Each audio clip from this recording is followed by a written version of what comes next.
worst to best.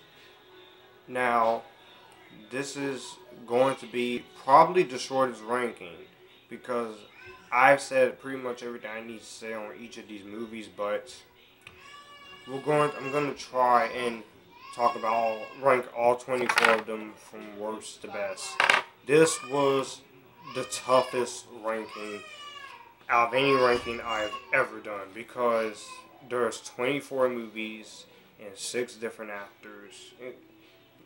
Sean Connery, George Lazenby. Hi Dove. I'm gonna give you a shout out here. You guys go click over and subscribe to Dove's channel, Dove's movie reviews channel. And yeah, let's give you a little shout out. He does reviews and stuff, so go check out his channel. Anyways, 24 movies and we have 6 different actors. We have Sean Connery, George Lazenby, Roger Moore, Pierce Brosnan, Timothy Dalton, and Daniel Craig. Hey Peter.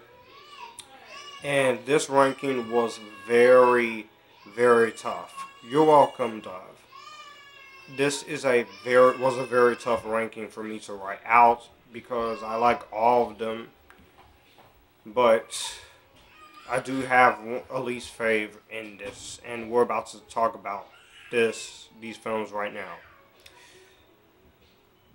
Yes, all 24 films is going to be on the list, but I will get to Skyfall. So number 24, we got Die Another Day. Now, I don't hate Die Another Day.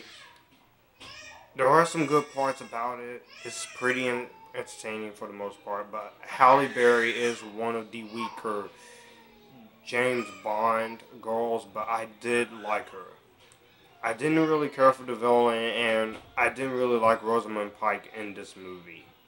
Not that much. She's okay in certain things. She's really good in Gone Girl, but in here, I don't really care for her.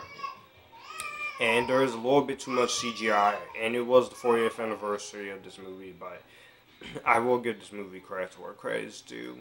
Pierce Brosnan does do a good job. The directing is good. The Bond song is good, but overall, Die Another Day is just a letdown. Number 23, Live and Let Die. I like this one. I don't like some of the racial overtones in this film, but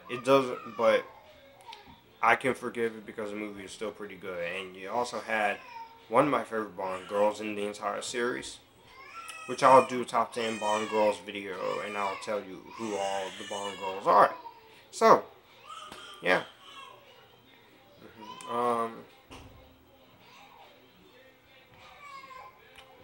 Number 22, The Man with the Golden Gun. This was pretty entertaining for the most part. Not one of Roger Moore's best, but I do like Roger Moore's take on Bond. He still has a seriousness, but it's also comedic. And he was pretty funny. Christopher Lee was really good as Scaramanga, may he rest in peace. And the action's there, the directing's there, the Bond girl is really good too, but the movie drags on for a little bit, and some stuff in this movie is kind of meh. So, yeah. Number 21 is The Living Daylights. This was first of 2 Timothy Dalton films. I have to say this one is his weakest, but it's not a bad way to start off. He did the best he could. All of my Batman reviews are on my channel, but they're also on the playlist stuff if you want to see all of my Batman and Robin stuff. But all my Batman reviews, all my Superman reviews, DC Extended Universe reviews. Looking forward to Justice League next week. But The Living Daylights is pretty decent. It's not terrible. Directing's fine. I like the Bond girl in here, and I like some things in this movie. But it is Timothy Dalton's weakest Bond film, to say the least. Number 20 is The World Is Not Enough. And The World Is Not Enough is easily, I do like this one. I do like Denise Richards as Christmas Jones. I like Electra King. She's beautiful. I like Robbie Coltrane in here. I like the villains in here. I like the story. But the one problem I have with the movie is nothing to do with the rest of the movie. It's the beginning. The little chase goes on for a little too long, but it was still an awesome chase. And the director of this movie is the same director of the 2002 movie Enough, and I will say this movie is pretty entertaining. So yeah.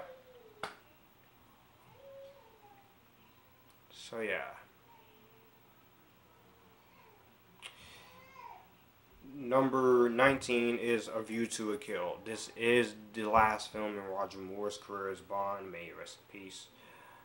But this was way before his tragic death this year. But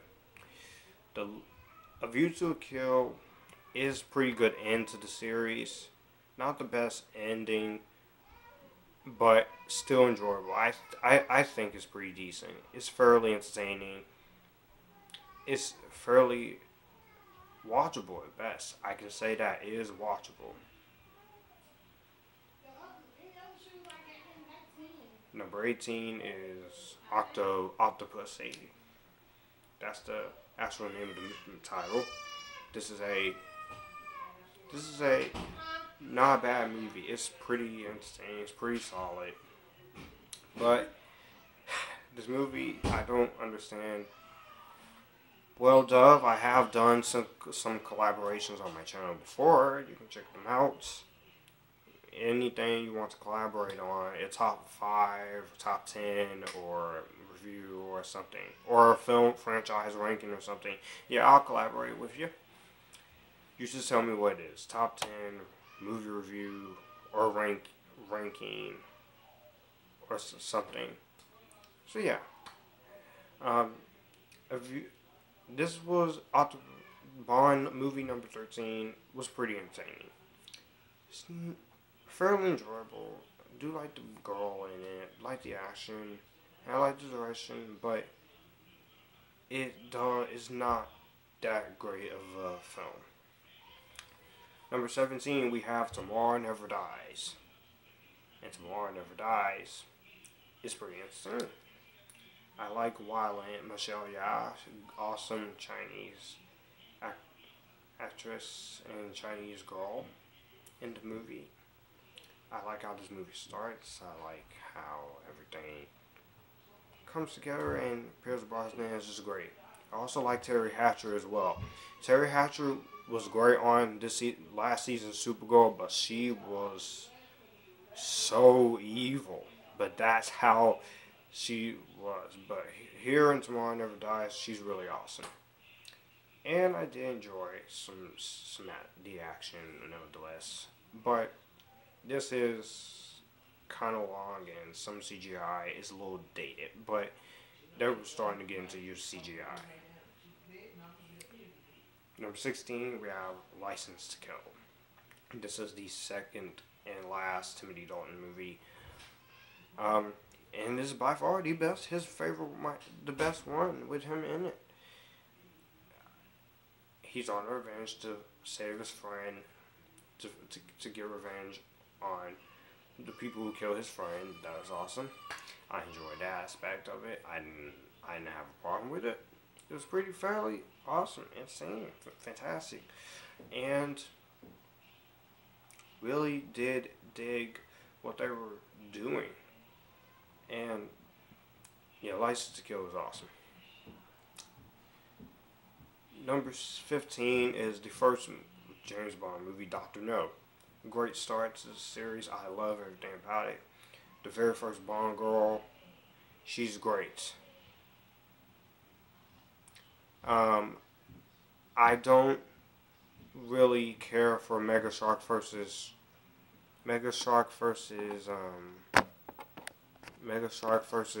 Crocosaurus. I have no interest in seeing it, but yeah. But also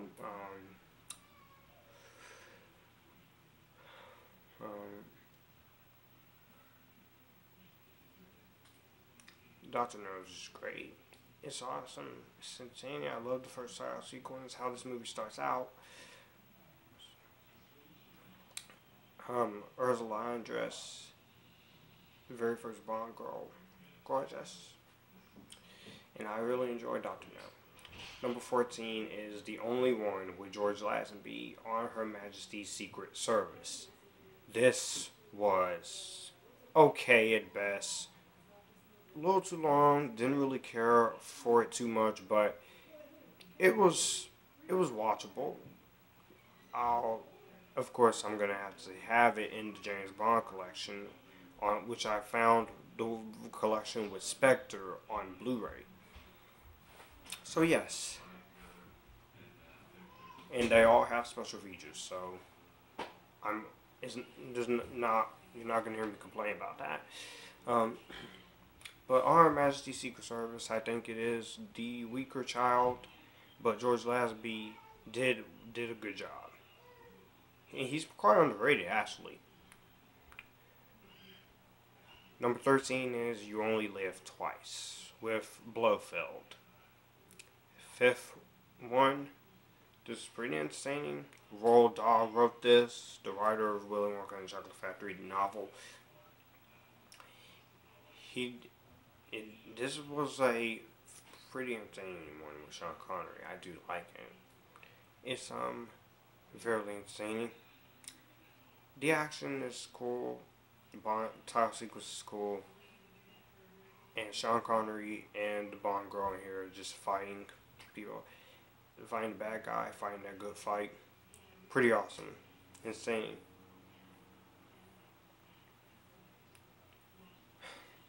Now, at number 12, we have Skyfall. Everyone's most loved Daniel Craig movie. It's not my favorite Daniel Craig film. It comes in at number 3, but Skyfall was pretty entertaining. And Javier Bardem, he was great as the villain. I took him seriously. I loved him more as the dead pirate zombie this year in Pirates of the Caribbean: Dead Man Tell No Tales, which was a good movie, by the way. And the one Bond girl should have been in here more because she killed her off, so that was kind of pointless to put her in here. And I like that they took this whole down-to-earth, dark approach to the series. The song Skyfall by Adele was really good. It made $1 billion. Sam Mendes did a great job for the 50th anniversary of James Bond. So I have to give this movie all the credit. If I have a few complaints, I have to say that the one major problem is that the film is a little bit long. 2 hours 23 minutes. There's a certain certain things you could cut out of this movie, but overall, I think this is a pretty entertaining movie. Number 11, For Your Eyes Only. I don't have a whole lot to say about this one, but I will say this one was pleasantly enjoyable. We got one person who liked the video, and another person, 2 people who just didn't really care. Alright. Yeah.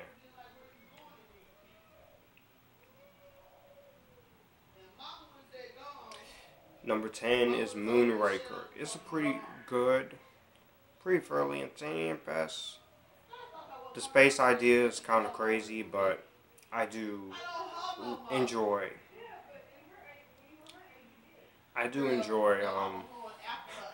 Moonraker, nevertheless. Now we get to the top 9. Hey, only 14 minutes. 42 seconds. 44 seconds.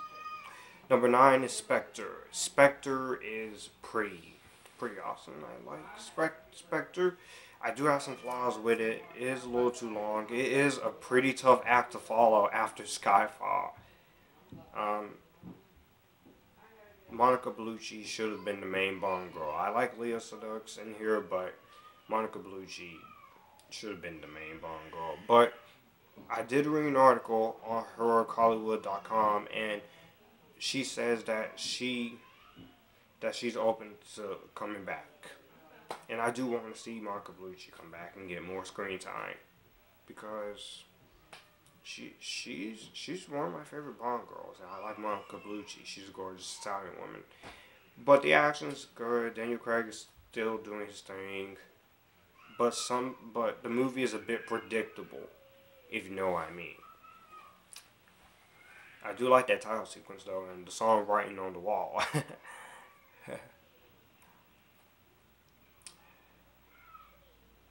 Number 8, Quantum of Solace. Definitely the underrated one, but also my least favorite Daniel Craig Bond movie. But it's still pretty watchable. It's entertaining, to say the least. It's fun. It's enjoyable. It's watchable, and it's fairly entertaining. I can't fault this movie. I like Daniel Craig. The movie is short. It's tight like a bullet. The director, Mark Forster, does a good job. He directed World War Z and Monsters Ball. He does a good job here, and the title sequence, likes Gemma Arterton, Strawberry Fields, like the homage they have with Goldfinger. Just, Quantum of Solace is enjoyable, but it's a little too short. But I understand why the director chose to make it short. Number 7, Diamonds Are Forever. Diamonds Are Forever is pretty enjoyable. If you're still movie reviews, you're still there, I hope you're enjoying this. But yeah, Diamonds Are Forever is really good. I like this film. It's cool. It's enjoyable. Watch the shop. Sean Connery does what he does. Action is still great. Everything else in this movie is just pretty watchable. So yeah, I have to say that this is a good film.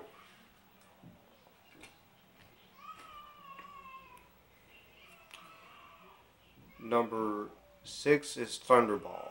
Thunderball, this was the first one shot in Panavision, the first one to have a 2-hour runtime, and it works. You got a good Bond girl here, you got good action here, you got good awesomeness here. Just pretty entertaining, to say the least. It's fairly obvious. I'm gonna say that. And Sean Connery's great. The visuals are great, and the title sequence is great, and the action is great. And I love the villain. Yeah, he's awesome, and everything else is just magnificent. So, Thunderball, really good. Check it out. I will put the links to the Bond 50 collection, which has the first 22 films, and the James Bond collection, which has all 24 films. I know I still have 2 more to talk about: Never Say Never Again and Casino Royale. 1967. Oh boy, I have seen the 67, the Casino Royale, and it is bad. But yeah. Number 5, For Russia With Love. The second outing, not bad. Not bad. I really enjoy it. Very entertaining. Cool action and pretty insane. Number 4 is Goldfinger. Do I even have to say anything about this one? Go watch it. Same with number 3, The Spy Who Loved Me. Go watch it. It's awesome. Anya Amasova, she's great. She's hot. And Roger Moore and Sean Connery are both great in Spy Who Loved Me and Goldfinger, respectively. Now we get to number 2, which is Goldeneye. Famke Johnson's great as Xena on the top. Good Bond girls in here. Great start with Pierce Brosnan. Loved the opening song with Tina Turner. Sean Bean is great as the villain, but he dies in everything. Can you give him at least a couple of movies or shows where he doesn't die in? But anyways, Goldeneye is pretty fun. Pretty fun movie. Now, number 1, we got Casino Royale. In Casino Royale, great reboot. My favorite Bond film, my favorite Daniel Craig movie, and this is the movie that got me into James Bond, after all. Daniel Craig is great in here. I love Eva Green as Sylvester Berlin. I like Mads Mikkelsen as Le Chiffre. I like how the movie starts off in black and white, then the song by Chris Cornell, Rest in Peace, Sir. And Martin Campbell does a great job with both Goldeneye and Casino Royale. It's too bad he didn't do the best job with Green Lantern, and that rant is still coming. Don't worry, that rant is coming. But Casino Royale is a great start to Craig's era. I'm looking forward to James Bond 25. Whoever directs is going to be awesome. You're going to have him, and like I said, bring Monica Bellucci back, because I want to see her as the main Bond girl. Because she's a Bond girl, and she deserves more. She deserves more. So that's my ranking of the James Bond movies from worst to best. I will do my top 5 favorite Bond movies, my top 10 favorite Bond girls, and my favorite Bond villains coming soon, as well as Casino Royale and Never Say Never Again. And I'll see you guys. Let me know what you guys think of this ranking down below. I'm sorry I didn't go too in depth. I've already reviewed the films on my channel, so bye. And if you like this, you can come here. We can have a good time. And tomorrow, you're going to get the Pixar ranking. Yes. Bye.